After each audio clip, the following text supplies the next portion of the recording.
Welcome to a World of Wrestling, a Wizard World virtual experience. I am Mo Lightning. Here's who we have with us: former WWF and NWA Tag Team Champions, Chaz and Glenn, or if you will, Mosh and Thrasher. Please welcome the Headbangers, everybody. Look at that. Entrance theme and all. Look at that. That is amazing. I love that. So distracting. Would you have it any other way? No, not at all. Not at all.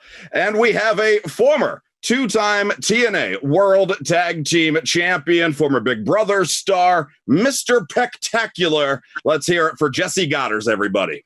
Oh, boom. It looks a lot bigger in real life. Don't worry, people. Don't worry. Mine too. That's okay. It's all right. And then we have, last and certainly not least, we have a professional valet, occasional wrestler, interviewer, ring announcer, model, former TNA knockout. She is the amazing SoCal Val. Welcome, Val.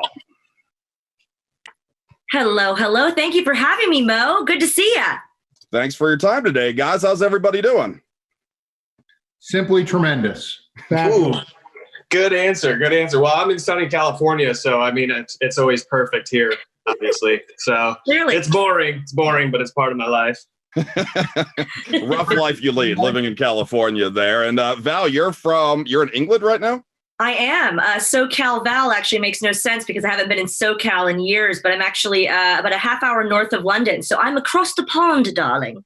Okay, across the pond, Val. I just changed my name. I'm now SoCal Pectacular. I just changed it right now on this show. You can have That's it. From here on out, I'm now SoCal Pectacular. Says she no longer can have any name when it comes to Southern California. Only I can. Thank you. That's why the beach is behind me. You're welcome, everybody. You're welcome. It seems fair. It really does. We just had hail a couple days ago. So yeah, it's a very different climate over here, let me tell you. Ew. That's all I gotta say. Sounds very pleasant. Yeah, not even No, not even a little bit. No. Now I have to ask, being on this Zoom conference call here, show of hands, who's actually wearing pants right now? Wait. That's how you get your numbers up, though. That's how you get those private chats up. I read the contract and I heard nothing about pants being required, which is why I signed up. So okay, all right, that's fair. That's fair. Who's wearing underwear?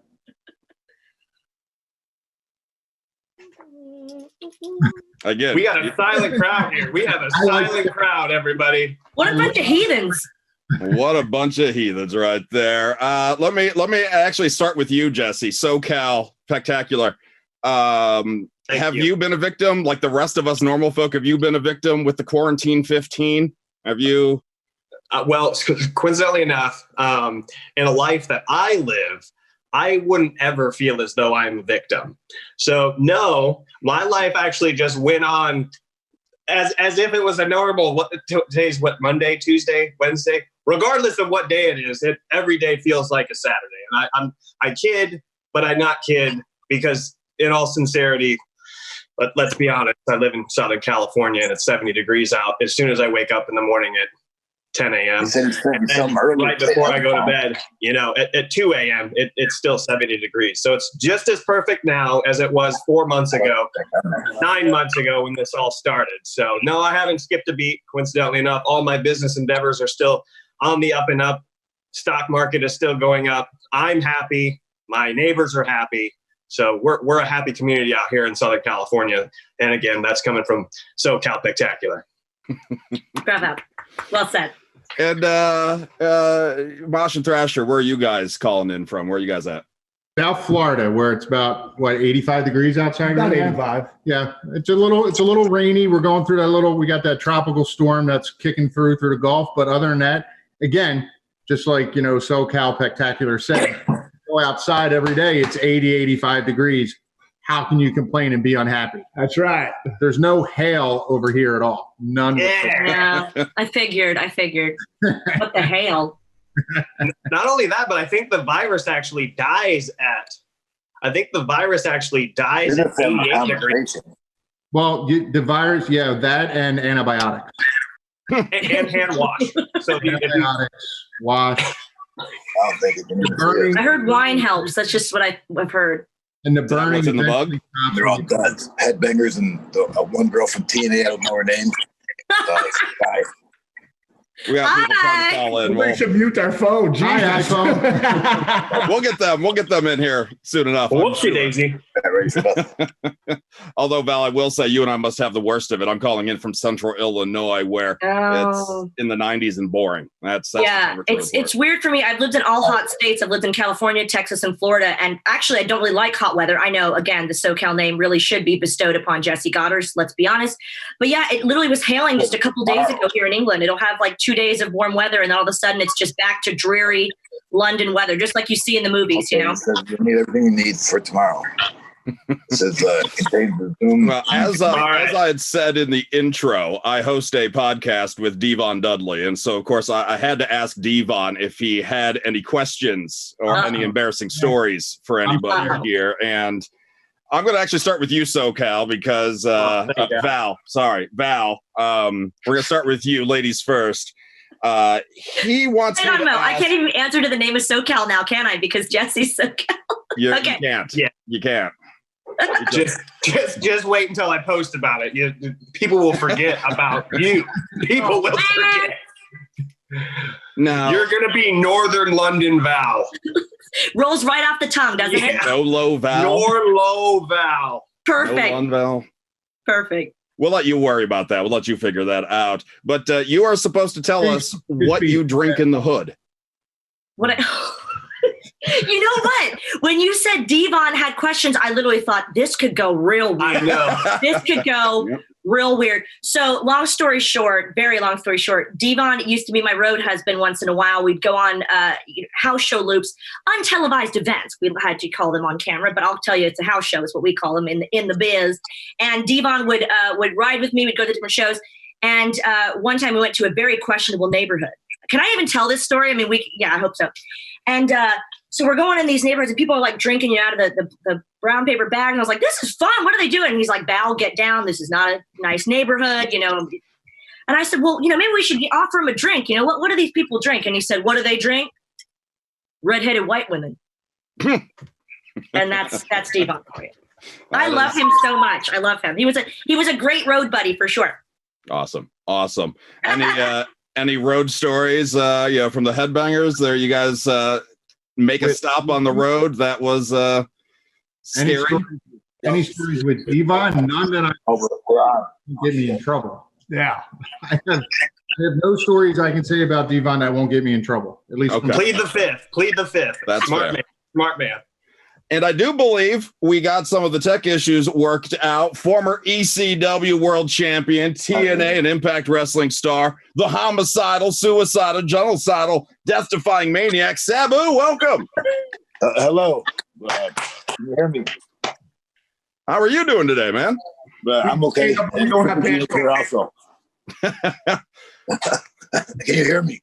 Yep, we can hear you. Okay. We can hear you. And we're just assuming you're not wearing pants. Well, do I have to? No. It's frowned upon. Yeah. We're going to be upset if you do have pants. I forgot about that. Yeah. Now, Mosh and Thrasher, what about just general stories without Devon of you guys maybe ending up in a sketchy area that you guys weren't comfortable in? Well, let's see. We worked with Smoky Mountain for how long? And went through Memphis, Clearfield, Tennessee, where you had to go up into Kentucky to come back around. And the first building you saw said "Long live the KKK." I'm just going to leave that. Wow. Very. Yeah. No, there's plenty of places on the road where we don't even know where we've been. We've been lost and had to pull over and cuddle on the side of the road just to try and get. We lived in Memphis when we were down with Jerry Lawler in the USWA, where we had bars in our windows. And after 8 o'clock, you could hear a pin drop outside. It was crazy. It was called Melrose Place. Yes. It was adorable. Give me a cup of coffee. Awesome. Well, Jesse, anything in your travels? These types of stories are way more intense than mine. I mean, everywhere that I've gone has been 5 stars. So I went to Winnipeg, Canada, and when you first hear about Winnipeg, Canada, it's like, this is when in my WFX days back with Billy Gunn and Victon or Eugene and a handful of other guys. Actually, Sabu was there for a stint too, but it was great. Like, I loved it up there. Girls love me. I think like one in every Canadian knows who I am. SoCal Spectacular might take a second to catch on, but coincidentally enough, a handful of the other shows that I've been on, I think there's about 30 million roughly viewers in, the population of Canada is about 30, 32 maybe million.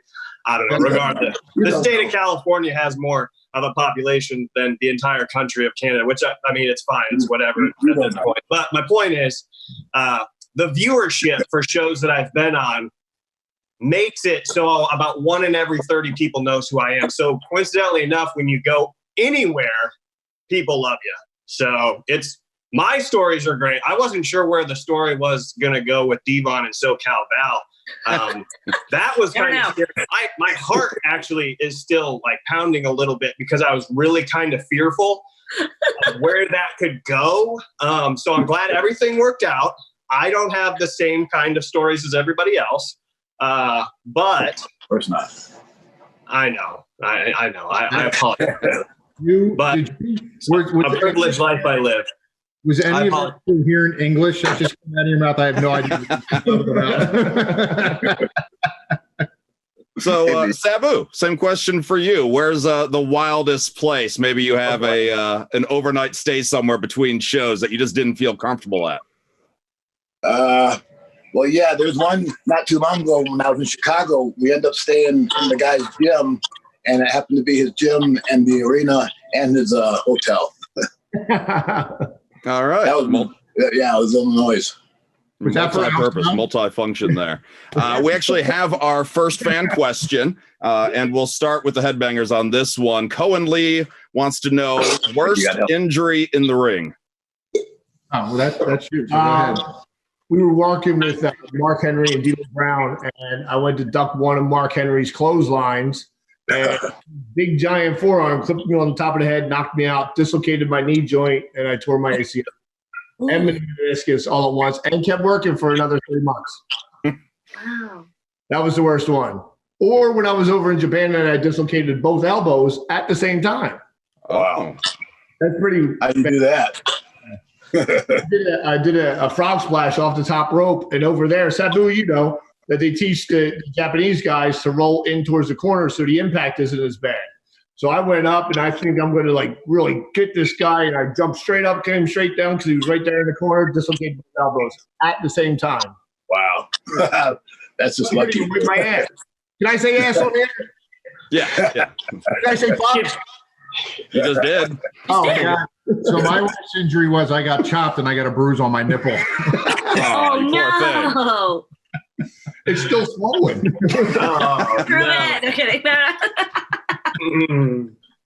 Jesse, what would your worst injury be?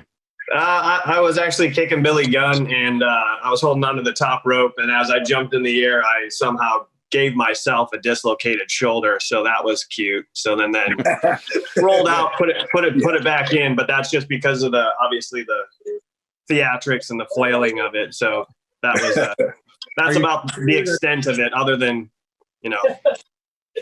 Sure. Somehow that's still a table once too, but that was just a little scratch, so that was not actually as bad as the discomfort from a dislocated shoulder. Trying to rip it out of socket because Billy's known to do that. Actually, in that same match, he tried to take my head off with a clothesline, and I ducked it right before that. So the one that actually got me, it got me. Let's just put it that way. So, North, no low, Val. What about you? What about injuries for you? My worst injury. I've hurt my pride a couple times on camera. I did break a nail once, but I really don't like to talk about it. So it's very personal to me. And it was a toenail. It was a toenail. You were there, I think. And Sabu, I don't think you're a stranger to injuries. What affected you the most? Talk about his. The one that I'm still selling today is the time Chris Benoit threw me on my head. And what was funny about that was when he was describing he wanted me to take a belly bump, he goes, "Don't be a pussy and tuck." Well, halfway through it, I turned into a pussy and tucked and went on my head. And that one I'm still selling today. So that was ours. Wow. I still have nightmares of seeing that in my head. So why? Oh my God. Yeah, that was Everything I've ever seen. Wow. that was it. I apologize if I butcher your username. Jaritas Flores 94 wants to know for everybody, and actually it was directed originally to Jesse, so we'll start with him. What are your plans for wrestling in the future? Well, can't talk about it as of right now, but definitely signed with somebody. Super stoked about it. It'll be airing in America, and then obviously I'm pretty sure in the UK too. So just time. Obviously, kind of with the current climate, everything's kind of on hold. For myself, obviously being SoCal Spectacular, it's not as bad as other places, but I say give it maybe 2 more months and you'll see me back on the screen and we'll go from there. I'll hit the ground running. So I appreciate you asking, but thank you very much.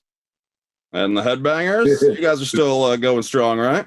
Yeah, whoever will pay us what we want, and we're available to go. I love the honesty. Yeah. We're available for hire. Okay. All right. That's what they're saying is hire them. Yes. Val, are you still involved, still doing stuff?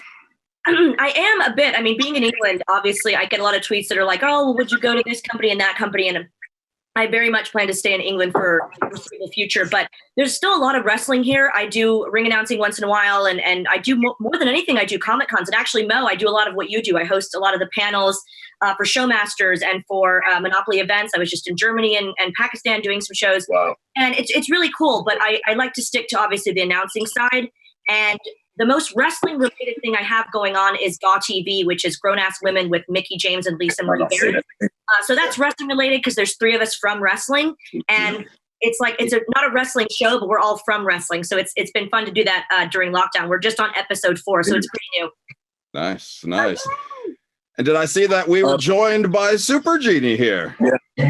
Hello. Good Welcome. to be here. How are you doing today? Thank you. Thanks for having me. I'm good. Excellent. Excellent. Yes. We're talking about futures in wrestling. So what's next for the 2 of you guys? We're working out a deal to go to the UK for a month, maybe in October or September, if things are back to normal, or almost back to normal. Val, you gonna announce that show? You should. I have a feeling if it's anything in the UK, usually you can't help but run into me at these shows. I'm kind of the Girl Friday of all these, so I will see you there. We'll share a spot of tea. Right on. Nice.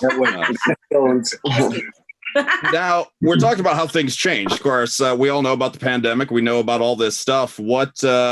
How has this affected everybody? So, Val, did you have business that this started affecting? Yeah, teeth knocked out. I did. Yeah. I mean, especially the Comic Cons. I travel pretty much every weekend to different Comic Cons and shows and things. So that's pretty weird to be at home as often as I am. We're all used to traveling and living in hotels half the time. But again, I kind of had, everyone has 2 choices. You can either be more productive during this lockdown or you can be less productive. And I think with the shows that we created, like I said, GAW TV, Grown Ass Women, it's something we can do on the road and at home. It's virtual, just like this is, which I think really is the way forward. It is the future. So I'm focusing on a lot of digital content, and it's been keeping me really busy, thankfully. Excellent. Mosh, Thrasher, did you guys be affected heavily by everything? Well, we got hit because WrestleMania being in Tampa, so WrestleCon, that killed us being 3 hours. We had stuff the week before then, a bunch of stuff after that, so that kind of killed us. But like Val said, this whole digital thing, at least for me, for work, for my real job during the day, the whole virtual thing has opened up a whole new portal to be able to have access to people and people to have access to us. So, yeah, it sucked, but at the same time, productivity-wise, I think it's going to be a lot better. Absolutely. I would ask you, Jesse, but we've already determined you have the perfect life in California right now. So, well, you didn't ask about my golden goose though back here, but I understand. It's all right. Next question. And Sabu, Genie, do you guys were you guys affected by the shutdowns? Well, yeah, because we make all of our money through the physical appearing, not through this virtual stuff. But we've been learning that, and it's been opening up new doors. Yeah, we got completely wiped out. Honestly, you can't. Sabu's traveling constantly. We're both traveling constantly, and then all that got wiped out the past 3 months. When they stopped. Like the entire 3 months has been like completely wiped out, except for people starting the virtual convention. So, thank God people have adjusted. We found a way to adjust. Yeah, we missed this one by 5 minutes, almost. Now, with things being shut down, though, with your industry of getting beat up for a living, is this a good thing to have this break for your body, or is it a bad thing because your body then starts to adjust? It's a bad thing, because if I can't eat, then the pain doesn't matter. I got to eat. And the only way I eat is if I really. We adjusted. Sabu answered does some training online and that sort of thing. So we just found other ways of making money. Everything has to be online now. Yeah, I've been helping critique matches online for green guys, and I'm involved that way. Awesome. Everybody watching, everybody tuned in. Maybe you just started tuning in. Don't forget that if you're watching on Twitch, Facebook, or YouTube, in addition to this free panel, you still have time to purchase those additional paid exclusives, which could be a one-on-one private video. It could be autographs, custom messages. All of that is on sale till the top of the hour, wizardworldvirtual.com. GB Pack Jerry wants to know, and we'll start with the Headbangers, most memorable match or moment, or most memorable crowd reaction? 2 matches. WrestleMania 13, our first WrestleMania, Ground Zero, and we won the tag team titles. Simple. Nice and simple. Jesse? But then you can throw in a bunch of country whipping matches with the Godwins. Anything with Billy and Road Dogg was memorable because he used to get the shit kicked out of him, and I used to sit there and laugh. Me and Road Dogg were the bumpers, and Billy and Chaz stood on the outside, watched us. That's all they did. Look, each team has a role. We all have a role in life. That's fair. Jesse, what about you? Most memorable moment in the ring? I have a couple as well. The first one actually might surprise people, but it was actually an OVW. It was one of the times where, and I'm sure everybody's experienced this, where you finally have, obviously, and you elicit the actual response that you want from the crowd. It's me and one of my tag team partners that was there, Rudy Switchblade, and he, coincidentally enough, when we were tagging and whatnot, we went up onto the top rope, and it's like even giving me chills right now.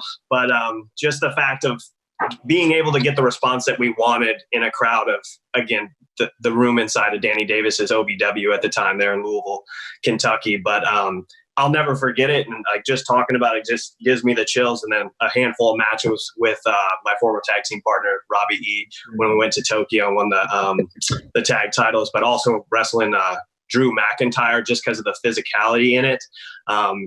When somebody can bring the best out of you and you're able to give it to them, obviously the crowd sees it, but not only the crowd, but all of your colleagues, and being able to gain respect in the aspect of the people in the back, if that makes sense too. So those handful of matches, one's kind of like personal, kind of has like a spot in my heart, and other ones just out of respect and being able to see what can get drawn out of me and that I can actually come with too and perform inside the ring. So on performance level. Excellent. Val, what about you? I think for me, being obviously not a very athletic person, I bruise like a peach, so I opted to stay out of things. Since I was about 11 years old, I just wanted to contribute to wrestling, and I wanted to meet all my favorite stars, and I wanted to travel the world. So I think of opportunities like, going to Pakistan, going to Iraq, Germany, everywhere around the world. I feel very grateful to have done things like that and seen different cultures through wrestling and be paid to do it, which is just, the ultimate dream job for me, and play dress up because that's what I love. But I think that's like a fan moment, like in Impact Wrestling. You talked about crowd reaction. I think of things like certain debuts that were big, like Christian Cage was a big deal, but I'll never ever forget Kurt Angle being around was a big deal for me personally because I'm such a fan. But when Ric Flair debuted and they had that video showing, him in the limo and coming up, people were like sort of gossiping about it, but they weren't sure. But I remember that being a moment where I think of any other pop for the crowd, I thought, holy moly, we're onto something really, really huge. So that was a huge moment, I think, that I'll never forget. Absolutely. And Sabu and Genie, best moment, and on the good side, most memorable moment that stands out to you. Well, probably I did Backlash 2005 for WWE, where I took the Master Lock Challenge. So I had to get beaten up by Chris Master. So that was probably the biggest crowd I've been in front of, besides wrestling in Nepal, Kathmandu, and there was like crowds of like 20, 30,000. So that was pretty exciting. But, it's been really exciting working with Sabu because we've gone to Australia, Japan. I got trips over to Japan, and, it's exciting working with him because he's so popular. So it's been, and he's consistently working. So that's anything working with Sabu is like a highlight, honestly. I agree. Well, thank you, Jimmy. But there's so many to this name one. But there was one time when me and Rob had a match, and he was supposed to shake my hand, and he didn't shake my hand. It was called a matter of respect match, and he kind of elevated them to a superstar. That was my most memorable moment. Speaking of Rob and Rob Van Dam, has he ever been sober? Have you ever interacted with him sober? I can't even imagine. Yeah, when he started out, he was a nerd. When he was in first grade, he was a nerd. Okay, all right. Van Dam. I can't even imagine there. I got a question from Dan for Jessie. Are you going to be doing Big Brother All-Stars this summer? Well, I mean, fingers crossed, because when else could he have $500,000 payday in a three month period? So until I get to some other big show, I'd say that 2.5 months to 3 months worth of work for $500,000 would definitely be nice. So fingers crossed. They're my first family, and obviously you got to respect where you come from. So I love CBS and everybody that comes along with Big Brother family. So fingers crossed. And you get the Headbangers hired because they are looking for opportunities right now. Well, $500,000 split 2 ways after taxes is like $83. So I don't know. One person, maybe. If it happened to be in Japan, let me know. It's the one place I've never been, so I'm just throwing it out there. Ooh. I'll go to Japan. He's never been to Japan. You never been to Japan? I've never been. He has. I haven't. Wow, that's too bad. Well, see, I agree. He went over to bring us back, but then he dislocated both elbows, and then That'll do it. I'm getting the vibe here that Sabu's got no chill. He's like, "Oh, you never been to Japan? Sucks for you." Seriously, that's the way I meant it. I know. We're just teasing. Even SoCal Spectacular has been to Japan 3 times. Mm-hmm. Wow. I'm sorry. Oh, come on now. You're going to do that stand up. Oh, believe me, he's standing up already. No. Good thing this is virtual. We don't get a brawl here. But so Season Hatcher wants to know, Val, your best con memory. Ooh, I feel like they want me to make it wrestling related, but I have to say that me being such a fan of TV shows and movies and things, as I said, Mel, I do a lot of the hosting, and so I guess it would be hosting for people that I grew up watching. And it's like a lot of times people here in the UK are not as familiar. Hello, are not as familiar as like with 90s American stars. But at one of the last Comic Cons I did, I got to host this for David Harbour of Stranger Things, Elijah Wood, and it was a huge one for me was Brendan Fraser. And a lot of people again in the UK were like, "Oh, they know who he is," but I'm like, "You don't understand. I followed this guy's career. I feel like I know this guy. He couldn't have been he couldn't have been nicer. Like sometimes, they say don't meet your heroes and you wonder how someone's going to be. He was phenomenally nice. So I think hosting the panels is different than just going to a con or even just me signing at a con and seeing someone in the green room. I'm usually too shy to even say anything, but hosting, you're forced to talk to them. So yeah, I would say one of those. You're like a kid in a candy store. It's like you're fangirling all day long. Yeah. And speaking of fangirling, so as I said, Devon Dudley had some questions for me, and this one is for Chaz. This one's from Mosh here. Uh-oh. I know this question. Is it about his baby? No, well, I don't know. I don't know the answer to this one. I hope it's not. Who do you have a crush on in the wrestling business? I want to know. All right, That better. wow. Got a crush on Sabu. All right, Devin. Yeah. Devin, all right, so this is awesome. Pushing a little bit. Well, so it's Mickey James. And the problem Oh, we're going to tell her. I already have. The funny part about the story is when this was back when I'm calling him Devin now. From now on, he's Devin. Dick. My way. So he found out about it, and what he did was he walked up to her, and it was one of those things where, look, I can't even do it now. When I had the opportunities to talk to her, I literally was like a 12-year-old. So he went up and told her, and then she came over to talk to me, and I was just like, hi. I was such a, you called Rob a nerd. I was the biggest nerdy little kid. I had no idea what to do. It was like, that was Mickey James. Thanks, Steve. All right. That's such a good question. Maybe one that's a little bit easier. We have somebody that asks, got Mick 32 wants to know who was your hero or wrestler you looked up to, and Chaz and Glenn, we'll start with you guys. I'm going to say mine. It's funny because it's probably going to be both of ours is going to be the same. But I just texted Devon, you dick, by the way. Waiting for his response. So when I first started, I was never a big wrestling fan or anything else like that. I occasionally watched it. But when I started training, my trainer, Pretty Boy Larry Sharp, told me that I reminded him a lot of a guy that used to wrestle before called the Spider. Do you know who it is? No? I'm not a fan, no. Oh, yeah, Randy Macho Man right.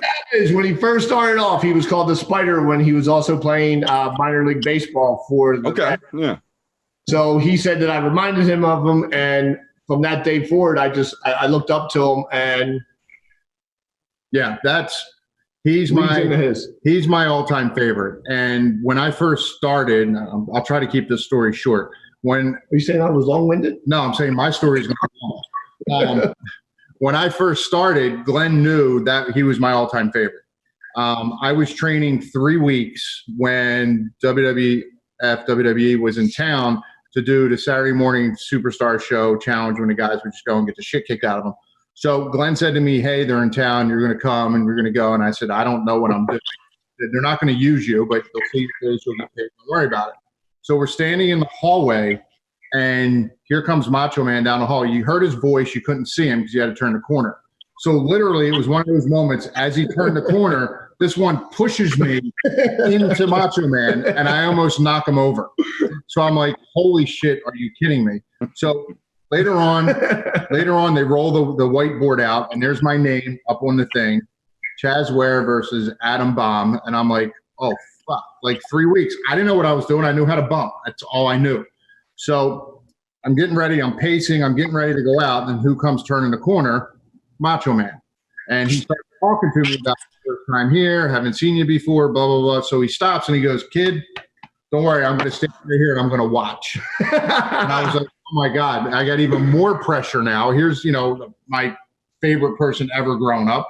So I went out, did my thing, and I came back, and he was standing right there, put his arm around me and went, kid, that was awesome. You're going to make a lot of money in this business one day. Slapped me in the head and walked off. Only interaction I ever had with the man. Never saw him again after that. Some interaction, though. That's amazing. It was awesome.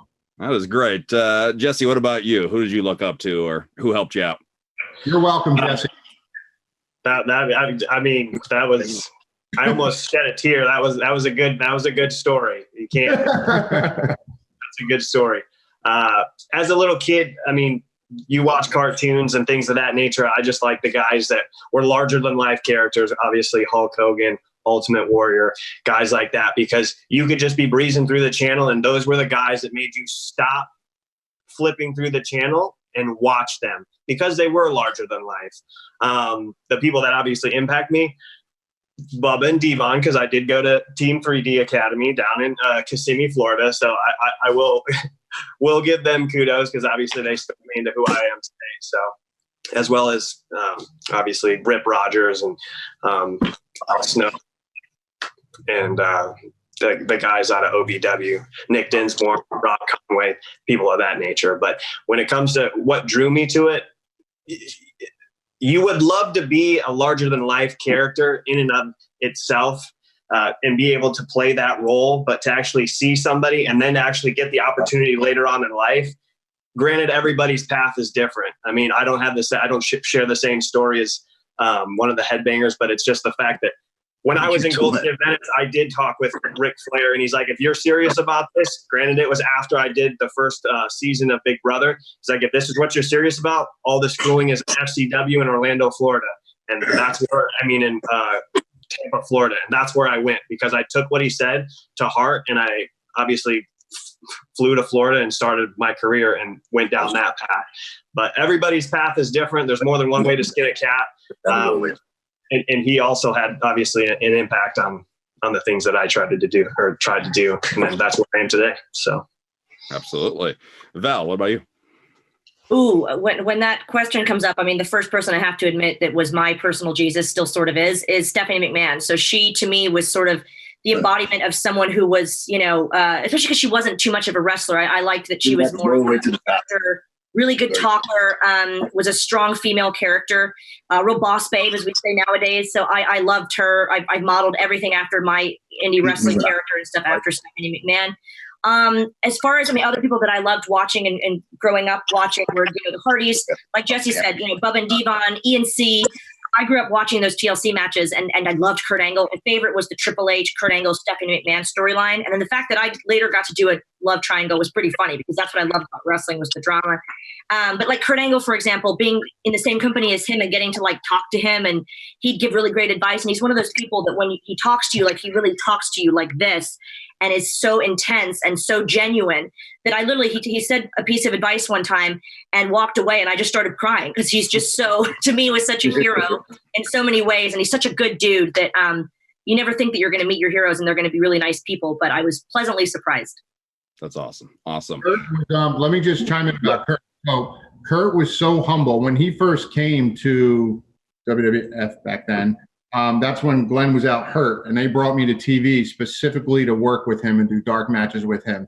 And one of the most humble guys I've ever met in my life. As much as he was, he's an Olympic gold medalist coming in, and he could have easily had that deep personality about him. He was so down to earth, and it was like, whatever you can tell me, whatever you can teach me. So to hear him is awesome. And Sabu and Genie, what about you guys? Who did you look up to getting in?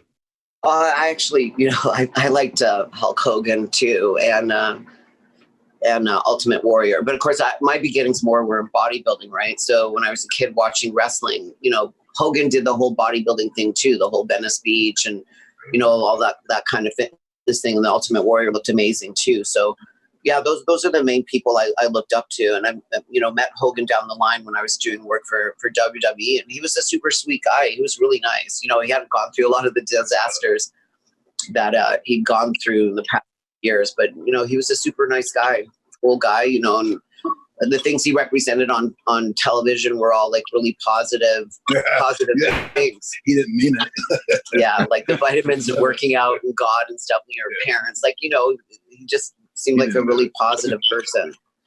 So those are the main people I looked up to, like Warrior and Hogan. Mine's better than that. Mine's the Sheik. And not just because he was my uncle, because he was the best. What he did when I was a kid growing up, I thought was real. Even when I got older and I knew better, I still thought it was half real. And my uncle told me to pattern myself after 3 famous wrestlers, but don't tell anybody. So 1 is the Sheik, 2 is Jimmy Snuka, 3 is Tiger Mask. Those are the 3 guys I imitate when I'm being Sabu. And nobody knows it because only I know it, because if everybody knew it, I'd look silly. But since you don't know it, I look like Sabu. So the Sheik would be the number 1 guy. That's awesome. I'll forget you just told us that. You'll still be Sabu. Yeah. I'm a little Tiger Mask in there. That was the one thing, I'll tell you what, Sabu, watching your uncle and stuff like that, the original, he scared the living shit out of me. He did. He brought reality into that ring. Anywhere he went, people were terrified of him. I was too. Absolutely. Yeah, I'd watch the other matches before his matches and not really care. Then when he came out, I got nervous and sweaty and scared, and he was awesome. Well, we are just about out of time. So at this point, we'll go one by one and talk about anything we want to push. So if there's any, charities, socials, anything that you guys want to talk about, we'll start with the Headbangers. I want to go to Japan. It's simple. Somebody book me in Japan. I'm begging Somebody you. help us get into Japan. Go find me Japan fun. I heard there's the opening. The girl just killed herself. So there's the opening. I'm in. Look, I'm in. Okay. All right. Jesse, is there anything you want to bring up? I mean, I have a couple shows that might be coming up too. So one of which is going to be on YTA Network, which is also like a sister company network of Popstar. So we'll see how it goes. Hopefully it goes into the third season. It's an 8-time nominated series. It's called Tainted Dream. So it's already on Amazon. There's also another Amazon show that I'm on called New Dog's Old Tricks, but we'll see how it goes. Other than that, my focus is just on raising my baby. So we gotta raise the kids and make sure they can get through this pandemic too. Being a proud dad is actually a new chapter in my life. So I'm super stoked to have my babies now. And for the last couple of years, that's took obviously all of my time, energy, and effort. So now I'm able to kind of like compartmentalize different aspects of things, get back into the gym, get my head right, and hopefully shift gears. I'm super excited to get back in the ring. Stoked to give everybody a show and continue showing that it wasn't just before kids that I could wrestle. I'm still athletic and just as athletic now, and obviously still super tan because I live in SoCal. So SoCal. And like you're literally tanning right now. Like I can feel the rays on you. As we're sitting here, the tanner that I put on right before is continuing to get darker. So it is very fitting. I'm actually tanner right now. If you rewind the tape, I'm tanner literally right now after an hour of talking to everybody than I was in the beginning. I thought that was just my settings. I had no idea. No, it is not the contrast on your video. It is definitely the tanner that I've already applied just before we started this an hour ago. So you're welcome, everybody. It's a thing of beauty. It really is. Thanks for being the entertainment.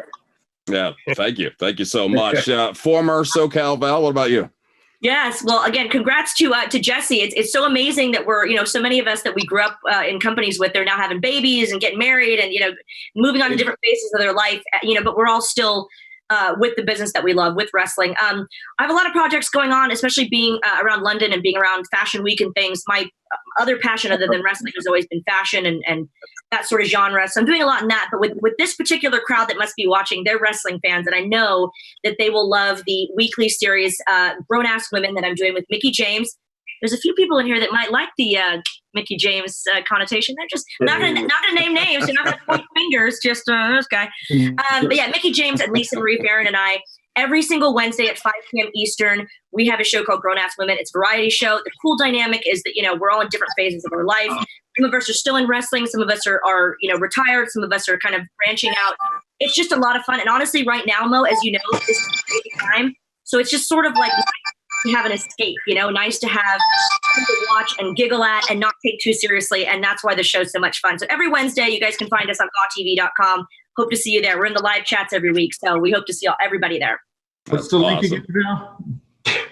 GawTV.com. We are looking for special guests. I mean, if you can hold your composure, I can see what I can do.